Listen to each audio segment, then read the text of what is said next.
Melengkapi apa yang disampaikan Pak Yudi tadi, kalau seorang pemimpin itu ada gen, kemudian pelatihan, kudeta, mungkin Pak Andri ya, Pak Andri, ya maaf, bukan Pak Yudi ya, Pak Andri ya, keliru saya ya. Jadi saya mencoba melihat sisi birokrasi dari sini, ada 3 hal mungkin tadi saya catatan melengkapi ini. Jadi seseorang duduk di dalam birokrasi itu bisa kita lihat dari 3 proses. Yang pertama adalah proses ketika dia menjabat menjadi birokrasi. Menjabat menjadi seorang birokrat. Kalau menurut saya itu ada yang dikatakan 4 tangan. Di samping Pak Andri tadi. Yang pertama, tangan pertama adalah campur tangan. Siapa yang ikut campur tangan kita menjadi birokrasi? Yang merekomendasi Pak Agus menjadi kepala dinas siapa? Yang jelas Bapak Jagat, pasti itu. Tapi mungkin ada pembisik lain, itu Pak Agus punya potensi Pak Bupati, tolong. Nah, campur tangan pihak ketiga, siapa? Kemudian yang kedua adalah tanda tangan. Kalau sudah ada campur tangan, Bupati setuju, SK ditandatangani, tanda tangan, jadi kepala dinas. Jadilah seorang birokrat. Tetapi belum lengkap kalau belum ada ini yang ketiga. Tadi yang disampaikan Pak Andri, garis tangan tadi. Dilihat kalau memang garis tangan kita dari birokrasi, walaupun sudah ada kepala, ya jadi. Tapi suatu saat kalau garis tangan kita itu tidak seorang kepala dinas, mungkin walaupun SK sudah jadi bisa dibatalkan. Yang lebih tanda petik, tanda petik. Nah ini proses kita menjadi seorang birokrasi. Bapak Ibu sudah melampaui ini, sudah lewat ini. Nah, sisi yang berikutnya yang kita lihat adalah kotak yang ketiga. Kalau kita sudah menjadi seorang birokrat, menduduki seorang jabatan, apa yang harus kita perbuat? Tadi sudah disampaikan banyak bagaimana mengelola sisi abu-abu, ada Permenkes 971 dan sebagainya. Jadi disinilah kita bagaimana menjadi seorang seniman birokrasi yang unggul, menjadi seorang birokrat yang handal dan sebagainya. Apa yang harus kita lakukan? Bagaimana kita menjadi seorang seniman birokrasi yang begitu, namanya seniman ya tergantung kita bagaimana mengelola segala potensi yang kita miliki ini. Yang terakhir barangkali harapannya, bagaimana menjadi seorang birokrat yang sukses.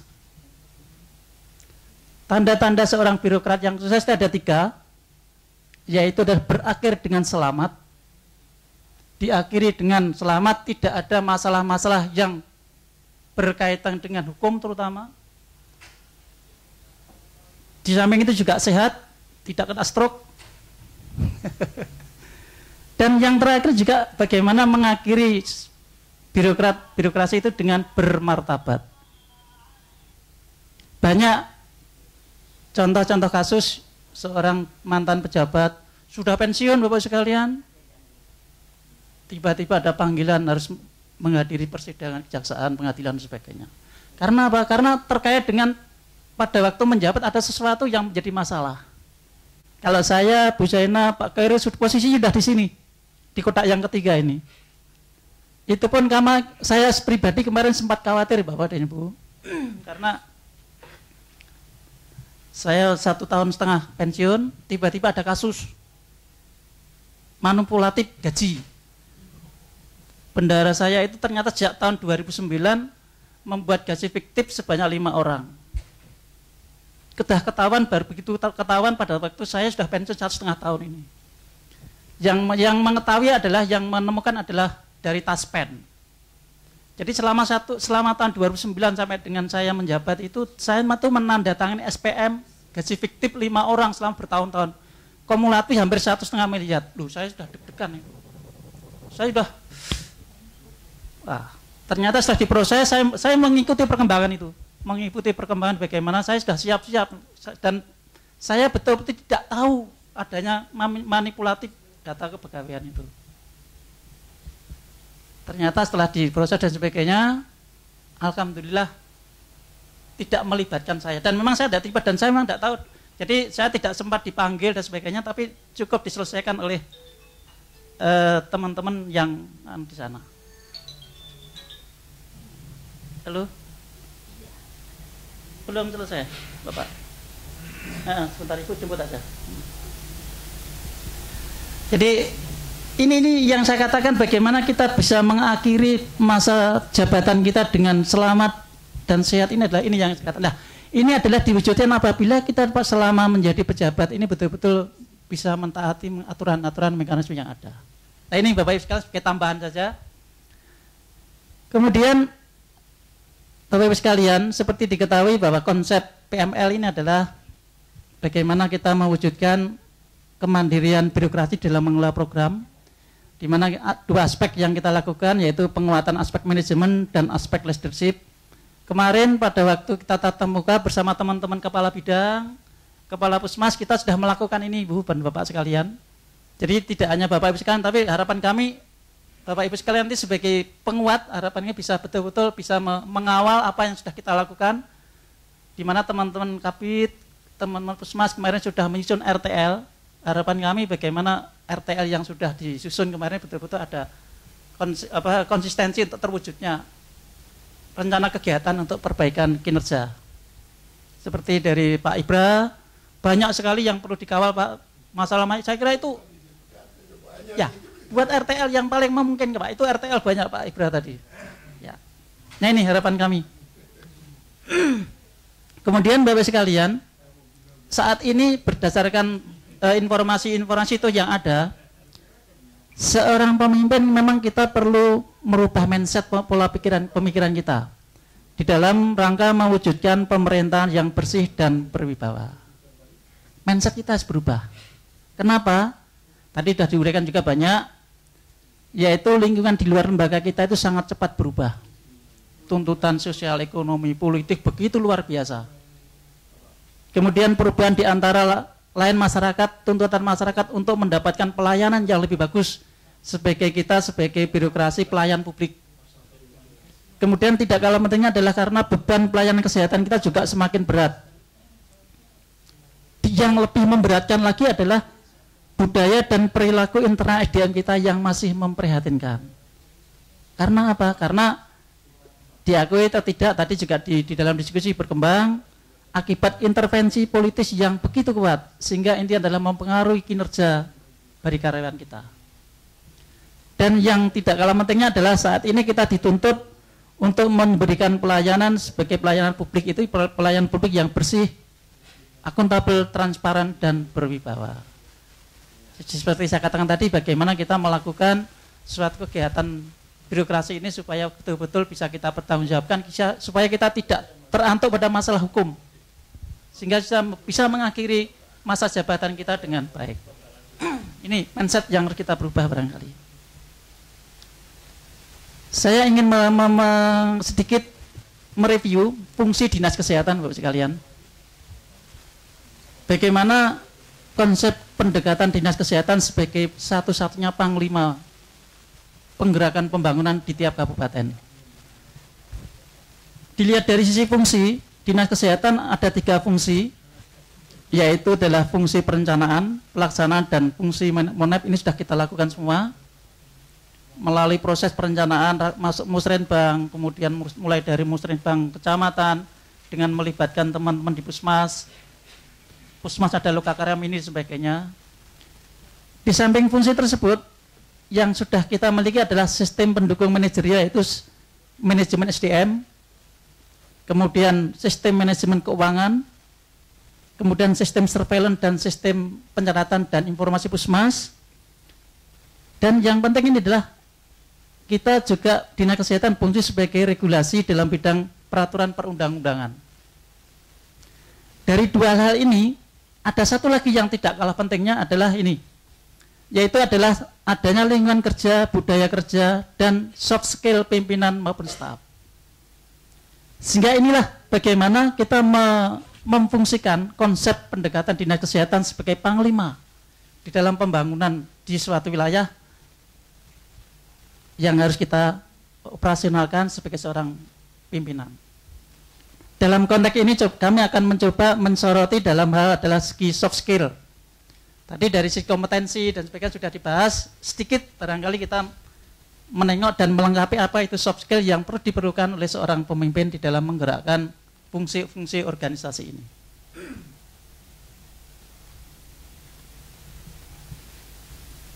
Nah, ini juga melengkapi saja. Kemarin saya baca-baca cari referensi, ternyata saya menemukan suatu buku yang menyebutkan bahwa dari survei terhadap 457 pimpinan di Amerika, yang komponen-komponen yang disurvei adalah meliputi mulai dari kemampuan komunikasi dan sebagainya. Kesimpulannya adalah bahwa soft skill, kemampuan interaksi sosial itu dibutuhkan untuk menjadi pemimpin yang sukses. Tadi Pak Yudi juga, Pak Andreas juga sudah menyampaikan. Nah, ternyata betul bagaimana kemampuan interaksi sosial seorang pemimpin itu sangat diperlukan untuk menjadi seorang pemimpin yang sukses tadi.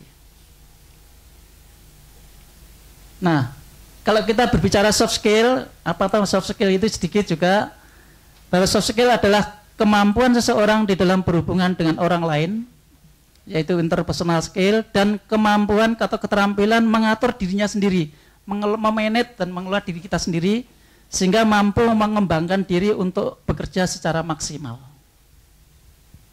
Sedangkan soft skill sendiri itu yang perlu kita ketahui secara umum adalah cara berkomunikasi, jadi mengadvokasi, negosiasi, supervisi, fasilitasi, pokoknya yang sisi itu loh. Yang sisi. Di samping bahwa seorang pemimpin perlu menguasai ilmu kepemimpinan dan manajemen, maka kemampuan interaksi sosial yang meliputi soft skill, komunikasi, advokasi, negosiasi, supervisi, dan fasilitasi, serta upaya pendampingan kita kepada para staf kita ini juga diperlukan sekali. Nah, sedikit apa yang dimaksud komunikasi mungkin kita sudah paham, tidak perlu saya perpanjang, karena intinya adalah kita bagaimana mengkomunikasikan seorang pemimpin kebijakan-kebijakan baik dari atasan, kebijakan-kebijakan yang dari, kalau di dinas kesehatan yang sifatnya kebijakan kepala daerah, kemudian kebijakan-kebijakan program dari kementerian dan sebagainya, itu perlu kita komunikasikan kepada para kepala bidang, kemudian juga pada pelaksana di lapangan kita, pada para ujung tombak kita, yaitu puskesmas. Bagaimana kita mengkomunikasikan secara berkala dalam wadah misalnya rapat koordinasi bulanan. Mungkin pada waktu pengalaman kami dulu, setiap bulan kami mengadakan rapat koordinasi bulanan dengan mengundang kepala puskesmas, kepala bidang, bahkan para stakeholder lain yang terlibat kita ajak komunikasi, berkomunikasi. Di samping itu komunikasi yang paling kecil adalah kita setiap hari Senin mungkin di antara teman-teman bidang sendiri untuk membicarakan apa-apa yang kita lakukan 1 minggu ke depan dan sedikit mengevaluasi 1 minggu yang lalu. Barangkali adalah proses-proses berkomunikasi dalam memanage program-program yang ada. Advokasi juga begitu tadi. Jadi bagaimana upaya mendekatkan, membuat suatu, mempengaruhi orang lain supaya orang lain itu bisa memahami apa yang kita inginkan. Bagaimana kita mengadvokasi kepada para, katakanlah kita akan membuat suatu program sesuatu yang strategis untuk mendapatkan dana, kita perlu mengadvokasi kepada bupati, kepada DPR. Ini adalah suatu cara-cara kita, dan tadi Bapak Ibu sudah muncul di sana, sudah dilakukan semua soft skill itu. Sehingga tujuan daripada advokasi untuk suatu kebijakan, peraturan perundang-undangan, sekaligus untuk mendapatkan dukungan politis dan sumber dana itu bisa berhasil. Kemudian negosiasi juga penting, bagaimana kita untuk menegokan sesuatu yang selama ini tidak bisa disetujui, tapi dengan argumentasi yang begitu kuat kita bisa bernegosiasi kepada pihak-pihak lain, sehingga proses untuk menyesuaikan pandangan bisa kita peroleh kesepakatan bersama-sama. Saya kira ini juga tidak asing lagi bagi kita. Supervisi juga tidak kalah pentingnya, yaitu cara menjamin agar setiap staf kita itu bisa menjalankan segala kebijakan perencanaan program kita dengan baik, sesuai dengan yang garis-garis yang ada, dengan efektif dan efisien. supervisi dari Dinas Kesehatan ke Puskesmas sebagai bimbingan teknis untuk melaksanakan kebijakan-kebijakan program, itu harap kami juga bisa dilakukan oleh teman-teman bidang, sehingga keberadaan Puskesmas sebagai ujung tombak pelaksana kegiatan bisa berjalan sesuai dengan yang kita harapkan. Nah, Bapak sekalian, saya kira hal itu tidak asing lagi bagi kita. Kemudian berbicara masalah soft skill, ternyata di sana ada 3 hal yang penting, yaitu bagaimana peran individu kita sebagai perorangan, kemudian bagaimana sikap atau leadership, dan bagaimana hubungan kita dengan sesama.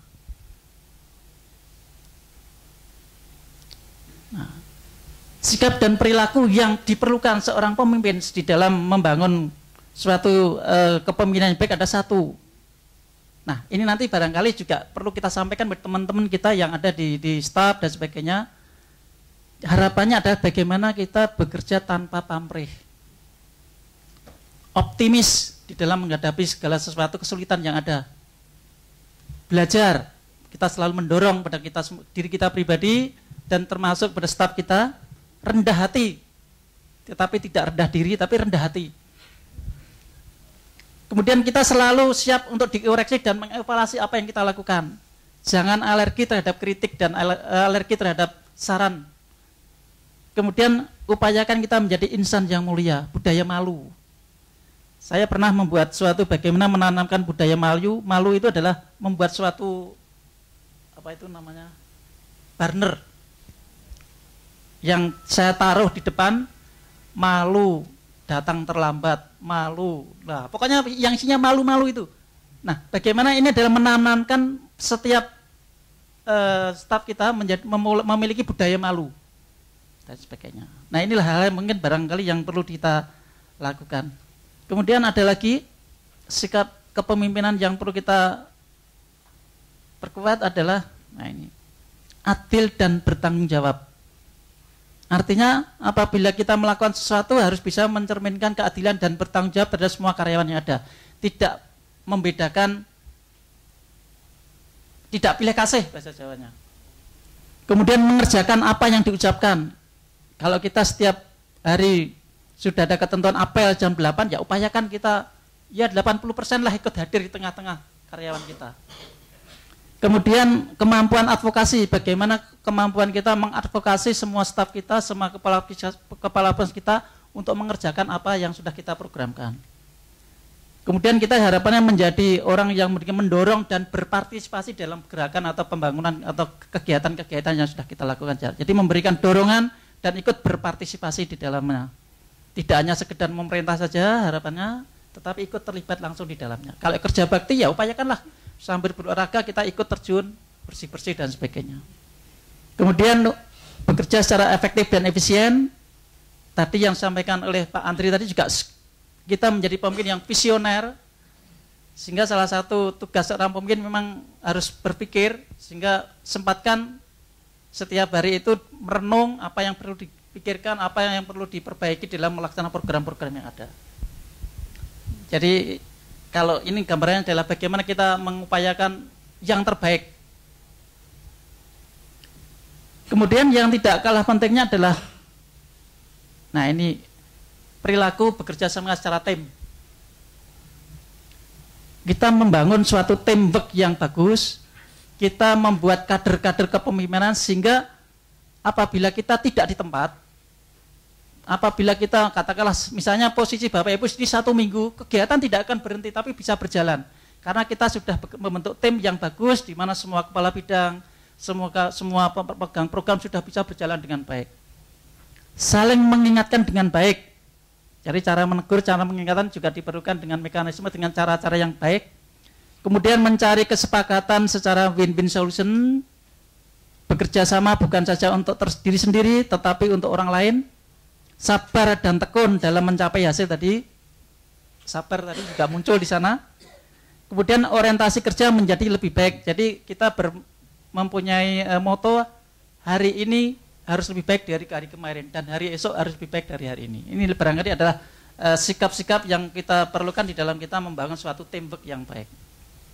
Nah, Intinya Bapak Ibu sekalian, di dalam kita memanage keterampilan kita adalah bekerja secara profesional, bekerja dan berpikir sistematis, menyukai kreativitas, mampu mengelola setiap hal yang baru, membentuk teamwork, kemampuan analisis terhadap permasalahan yang ada. Sehingga tugas seorang pemimpin adalah sebagai perencana, organisatoris, koordinator, dinamisator, supervisor, pendidik, penanggung jawab, pembimbing, pengayom, dan pelopor. Ini bahasa-bahasa dewanya, Pak. Ya, bahasa dewa ini. Yang terbaik-baik. Nah, kalau tadi ada 10 pemimpin yang baik ditambah 11 sabar dari Bu Puan tadi, maka ini beberapa karakteristik pemimpin yang efektif. Yaitu seorang pemimpin harus memiliki visi. Jelas tadi visinya apa, 10 tahun ke depan dan sebagainya tadi sudah kita sama masing-masing sudah muncul. Cakap secara teknis, kompeten. Kemudian membuat keputusan tepat. Jadi kita jangan ragu-ragu dan harus berani mengambil risiko di dalam membuat keputusan. Kemudian berkomunikasi dengan baik. Contoh tadi, bagaimana cara menegur yang baik terhadap staf kita yang setiap hari izin melayat tadi. Nah, ini cara berkomunikasi yang baik, tapi tanpa terasa staf kita akan merasa malu terhadap apa yang mereka lakukan yang tidak betul tadi. Cari cara berkomunikasi yang baik. Yang tidak kalah pentingnya adalah memberikan keteladanan. Jadi seorang pemimpin harus betul-betul apa yang diucapkan juga diupayakan bisa memberikan contoh yang terbaik. Mampu mempercayai orang. Jadi kita harus betul-betul bisa membangun dan mempercayai orang lain bahwa orang lain kita positive thinking bahwa orang lain itu bisa mengerjakan apa yang kita delegasikan kepada mereka. Kemudian yang tidak kalah pentingnya adalah kita mampu menahan emosi. Jadi jangan sedikit-sedikit marah. Saya mempunyai teman seorang pemimpin sedikit marah bahkan sampai menendang-nendang itu pintu ditendangi itulah. Itu justru tidak menimbulkan simpati pada beliau. Kalau perlu marah tidak apa-apa. Ya, nggak apa-apa perlu. Ya, kalau memang kadang-kadang seorang pemimpin tuh dikasih jabatan untuk marah, Pak. Iya, salah satu tunjangan jabatan untuk marah itu. Tapi di mana kita bisa menempatkan diri, ya. Jadi bisa menahan emosi. Tahan menghadapi tekanan. Jadi kita harus betul-betul tahan dengan stres yang tinggi dalam situasi yang contoh pada waktu mulai pengadaan barang tadi sudah ceritakan Ibu banyak tadi bagaimana kita bisa menghadapi stres tadi bahkan sebentar belum selesai. Terunjum. Kemudian bertanggung jawab. Mengenali sikap-sikap anggota keluarga kita dan yang tidak kalah penting ada cekatan dan penuh inovasi. Ini barangkali melengkapi apa yang sudah sampaikan tadi. Jadi karakteristik seorang pemimpin yang efektif adalah kurang lebih itu. Lah sekarang Bapak sekalian, setelah kita tadi 1 hari berbicara masalah adanya kepemimpinan, kemudian nah kira-kira ke depan apa yang perlu kita lakukan sekarang dan ke depan. Kalau menurut saya Bapak sekalian ada beberapa hal. Yang pertama, penguatan terus-menerus terhadap filosofi konseptual program. Artinya kita tadi bisa bagaimana membangun perubahan mindset kepada karyawan kita, staf kita. Contoh adalah bagaimana mengoptimalkan fungsi perencanaan.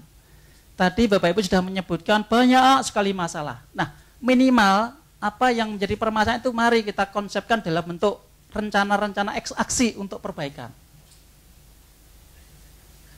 Pak Ibra tadi, masalah inventarisasi barang aja lah, begitulah. Tolong dimulai dari yang kecil.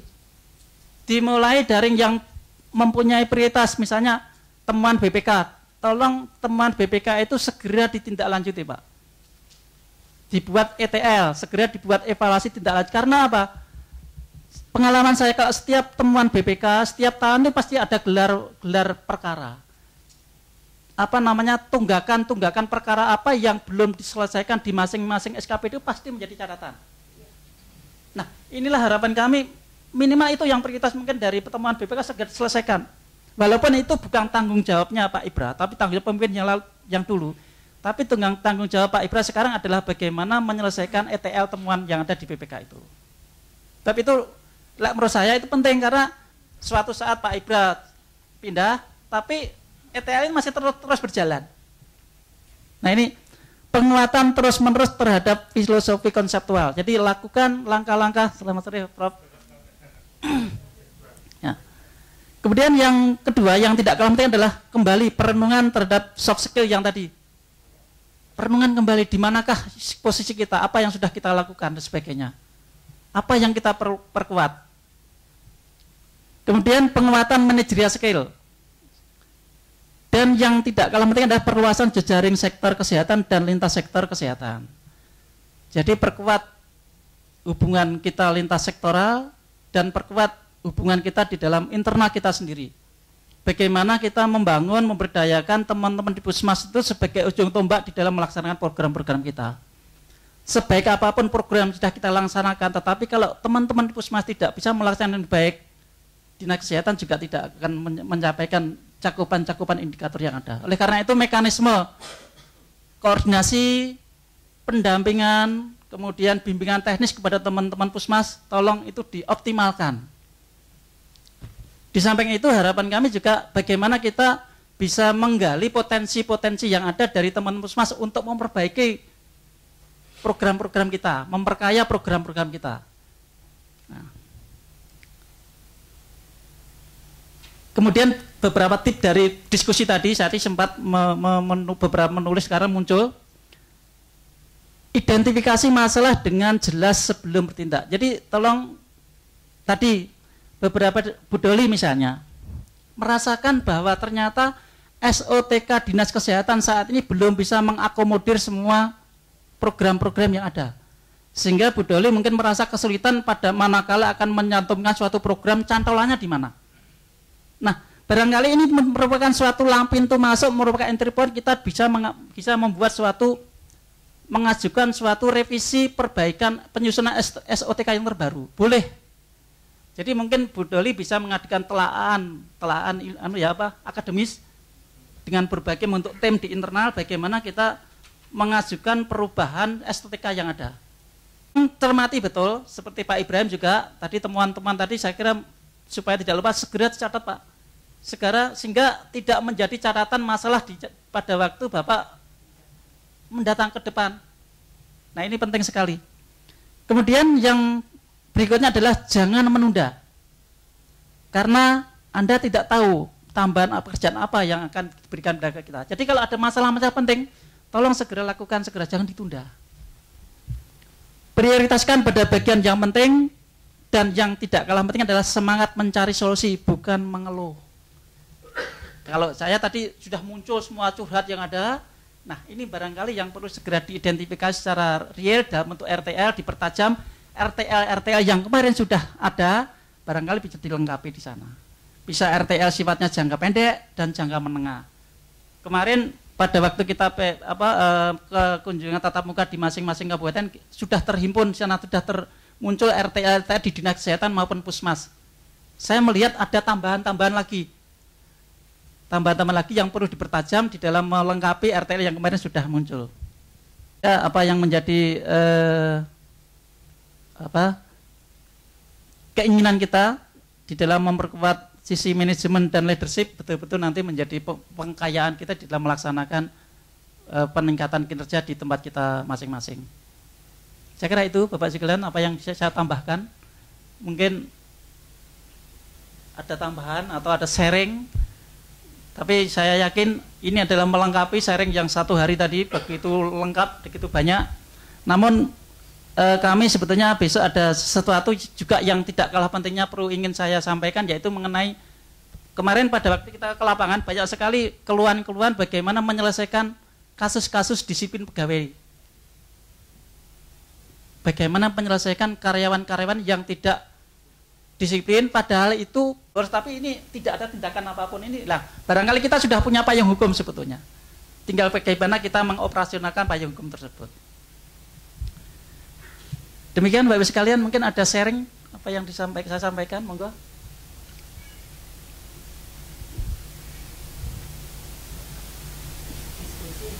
Atau cukup? Sudah kaya tadi, begitu banyak. Sudah lengkap tadi. Tadi sudah begitu komprehensif sekali.